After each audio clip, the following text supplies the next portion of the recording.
نحمدہ ونصلی علی رسولہ الکریم اما بعد۔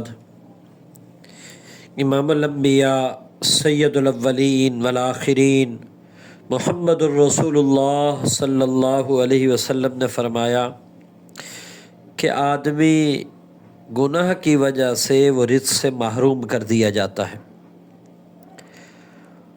اور بعض گناہ ایسے ہیں جن کی سزا فوری مل جاتی ہے، اور بعض گناہ ایسے ہیں جن کی سزا دیر سے ملتی ہے۔ فوری جو سزا ملنے والی ہے، آدمی عبادت سے محروم ہو جاتا ہے۔ جس عبادت میں لگا ہوتا ہے، جو گناہ کیا، پھر اس گناہ کی نحوست یہ پڑتی ہے، اس گناہ کی بے برکتی یہ ہوتی ہے کہ آدمی اس عبادت سے، اس نیک کے کام سے، اس خیر کے کام سے محروم کر دیا جاتا ہے۔ تہجد کا اہتمام تھا، لیکن کوئی ایسا گناہ کیا، اس سے محروم ہو گئے۔ تکبیر اولیٰ سے نماز ادا کر رہا تھا، کوئی گناہ کیا، اس گناہ کی وجہ سے اس تکبیر اولیٰ سے محروم کر دیا جاتا ہے۔ قرآن کی تلاوت بڑے ذوق اور شوق سے کرتا تھا، لیکن اس گناہ کی وجہ سے آدمی محروم کر دیا جاتا ہے۔ تو گناہوں کی سزا بعض دفعہ فوری ملتی ہے، اور بعض دفعہ اللہ جل جلالہ امن والو ڈھیل دے دیتے۔ اور اس گناہوں کی نحوست یہ ہے کہ آدمی کی زندگی بے برکتی والی ہوتی ہے، عمر میں برکت نہیں رہتی، رزق میں برکت نہیں رہتی، عمل میں برکت نہیں رہتی، حافظے میں برکت نہیں رہتی۔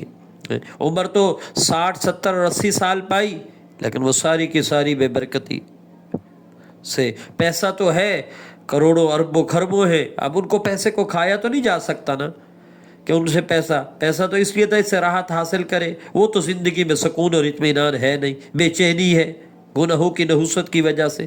یہ بے برکتی ہے۔ زمینیں تو بڑی ہیں، پلازے تو بڑے ہیں، فیکٹریاں اور کارخانے تو ہیں، گاڑیاں تو ہیں، گھر میں بڑے بڑے گھر اور آسائش اور راحت کی بڑی بڑی چیزیں ہیں، اور بہترین اور نمایاں چیزیں ہیں، لیکن کیا ہے؟ بے برکتی ہے، راحت نہیں، سکون نہیں، اطمینان نہیں، حتیٰ کہ صرف نیند کرنے کے لیے بھی اس سے گولیاں کھانی پڑتی، نیند بھی نہیں آتی۔ تو یہ گناہوں کی نحوست ہے۔ گناہوں کی نحوست یہ ہے کہ اس سے بے برکتی ہوتی ہے، عمل میں برکتی، علم میں بے برکتی، حافظے میں بے برکتی، رزق میں بے برکتی، کاروبار میں بے برکتی، حتیٰ کہ اس کے اثرات معاشرے پر بھی پڑنا شروع ہو جاتے۔